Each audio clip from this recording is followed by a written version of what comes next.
Ini yang mau saya sampaikan kepada Anda seluruhnya. Begitu turun kemudian ayat itu, ya ayyuhalladzina amanu kutiba alaikumussyam, semua sahabat bukan sekedar mendengarkan ayat yang turun, tapi sudah mendapatkan kegembiraan dengan semua kemuliaan yang tadi disebutkan. Hei yang beriman, hei orang beriman, kata Allah, siap-siap, aku akan wajibkan kepada kalian untuk menunaikan ibadah puasa. Seperti orang-orang dulu pun pernah puasa. Kama kutiba 'alal ladzina min qablikum. Cuman puasa kalian beda. Puasa kalian bukan sekedar puasa, tapi aku akan berikan keistimewaan. Siapa yang puasa, aku ampuni semua dosa-dosanya. Siapa yang puasa, aku lipat gandakan pahalanya. Siapa yang puasa dan berjuang di dalamnya, aku berikan satu malam yang tidak tersaingi oleh malam-malam yang lainnya. Maka orang-orang dulu, sampai setelah terbiasa puasa, sampai wafatnya Nabi, itu kalau sudah kemudian teman-teman mau dekat-dekat ke Ramadan, ukurannya bukan hari lagi. Begitu selesai Ramadan, udah nunggu Ramadan yang berikutnya. Ramadan itu kan bulan keberapa? Oh kan? 7 apa 8? 9. Ramadan bulan ke-9, Syawal bulan ke-10. Selesai Ramadan, muncul Syawal. Itu begitu tuntas Ramadan, masuk Syawal, sudah minta lagi kepada Allah, ya Allah, kok lama betul Ramadannya? Ya Allah, kalau bisa tuh setiap waktu Ramadan, kalau bisa Ramadan, kalau bisa Ramadan. Apalagi ketika Ramadan sudah mendekat pada waktunya, tinggal 2 bulan, itu sudah mulai memperbanyak ibadahnya. Sujud di malam harinya, doanya, minta dikuatkan, ya Allah, jikapun sampai ke Ramadan, sampaikan dengan penuh ketakwaan. Ya Allah, berikan kemuliaan. Ya Allah, berikan kesempatan, ya Allah, untuk mendapati. Ya Allah, ya Allah, ya Allah. Itu bayangkan, karena menyikapi cara pandang pada Ramadannya, bukan melihat kepada beban puasanya, tapi melihat kepada anugerahnya. Ini yang mau saya sampaikan. Jadi saat Anda kemudian mendapati kata Ramadan, bayangkan semua kemuliaan ini. Kalau belum ngerti nih, kalau belum ngerti, Ramadan menurunkan ampunan dari semua dosa. Bayangkan Anda tuh dosanya sebanyak apa sampai malam ini. Saya cuma pengen Anda ingat aja, dosa pada ibu Anda itu berapa banyak?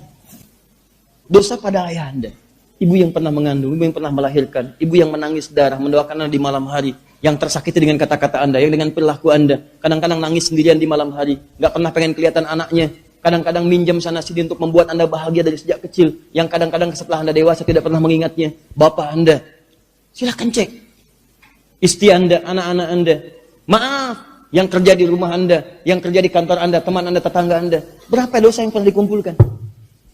Belum kalau ingat lagi sedikit-sedikit, mata, berapa banyak dosanya? Berapa kali Anda menangisi mata yang pernah berbuat dosa dalam sehari? Nabi aja istighfar 70 kali paling sedikit sebelum tidur. 70, 100, 70, 100. Berapa kali Anda pernah menangisi lisan Anda yang berbuat keliru? Berapa kali Anda menangisi kaki Anda yang bermaksiat saat di malam hari? Bermaksiat saat di siang hari? Bermaksiat di sore hari? Bermaksiat di siang hari? Berapa kali Anda pernah merenungi diri Anda? Sedangkan Anda menginginkan surga. Demi Allah saya katakan, ada peluang bagi Anda untuk mendapatkan semua ampunan yang dirindukan itu. Kalau ditanyakan jujur dalam setiap kesempatan, hampir nggak pernah ada yang menjawab nggak punya dosa. Saya sampai terakhir datang ke satu tempat, saya tanya siapa yang nggak punya dosa, nggak ada yang berani ngangkat. Siapa yang dosanya sedikit, diam. Siapa yang dosanya kemudian menengah, nunduk. Siapa yang dosanya banyak, ngangkat. Ngaku banyak dosa, tapi ketika saya tanya siapa yang pengen masuk surga, semua ngangkat. Aneh nggak tuh? Pengen ke surga, kata Ali bin Abi Thalib radhiyallahu taala anhu, manusia itu memang agak aneh. Anehnya luar biasa. Pengen ke surga, tapi mengerjakan amalan yang menjauhkan dia dari surga. Nggak pengen ke neraka, tapi menekuni amalan yang menjerumuskan dia ke neraka. Bagaimana Allah bisa memberikan kemuliaan? Saya ini ahli hidayat, kalau ingat-ingat dosa, rasanya susah masuk surga. Tapi kalau ingat rahmat Allah gitu, ada karunia, ada rahmat Allah, Allahu Akbar, ada harapan kita di situ. Coba dah ingat-ingat Nabi Adam alaihissalam. Cuman sedikit, nyicipin sebagai contoh, nyicipin buah kulis sedikit keluar dari surga. Kita ngaku dosa banyak, pengen masuk. Bagaimana kemudian cara menyelesaikannya? Allah turunkan ini Ramadan untuk mengampuni dosa. Antum nggak puasa juga. Ini maksud saya gini, ini Allah tuh kurang sayang apa? Nih saya ampuni dosa nih, semua lengkap, pahala saya gandakan. Turun Ramadan, orang yang sudah wafat, kalau diberi kesempatan pengen lagi hidup, ya Allah saya pengen, wafat nggak dapat Ramadan. Ente dikasih nggak mau ngambil. Jadi Allah tuh perlu bagaimana lagi mengampuni dosa Anda? Quran surah ke-2 Al-Baqarah. Awas, ini pembukaan yang sangat penting. Karena nanti ini akan dibawa suasananya saat Anda mendekat kepada bulan Ramadan. Kalau Anda tidak punya suasana yang ditampilkan oleh isyarat Al-Quran dan hadis ini, maka kecil kemungkinan Anda mendapatkan keistimewaan yang dimuliakan dan diberikan oleh Allah saat bulan Ramadan. Satu. Yang kedua, umumnya kebanyakan orang jika tidak memahami konsep ini, maka ada perasaan hambar dan datar saat masuk pada bulan Ramadan. Orang lain bahagia, dia biasa-biasa. Orang lain menunggu, dia berharap untuk diperpanjang. Kapan Ramadan tiba? 2 bulan lagi. Ya Allah, nggak terasa ya begitu cepatnya datang. Ya Allah, mudah-mudahan sampai ke bulan Ramadan ketika memiliki suasana yang dimaksudkan. Kapan Ramadan tiba? 2 bulan lagi. Ya kok cepat amat ya? Si amat aja nggak cepet-cepet. Bisa nggak kok Allah minta doa diundur supaya muncul 4 bulan lagi? Nah, hal-hal semacam ini akan sangat berpengaruh. Terlebih pertemuan kita cuma kurang lebih 8 kali sesi sampai ke bulan Ramadan. Ingat, hanya 8 kali. Sekarang sesi akan kita mulai. Sudah kita kemudian bahas pertengahannya. Di Maret kita dapatkan 4 kali pertemuan. Di April kita 4 kali pertemuan. Awal Mei sudah masuk ke bulan Ramadan. Ingat baik-baik. Ya, tahun ini 1 Ramadan, bulan puasa, jatuh pada bulan apa? Bukan, Ramadan. Baru dengar ada orang Islam puasa di bulan Mei. Baik. Semoga Allah ampuni dosa-dosa kita semua ya, insyaallah. Baik.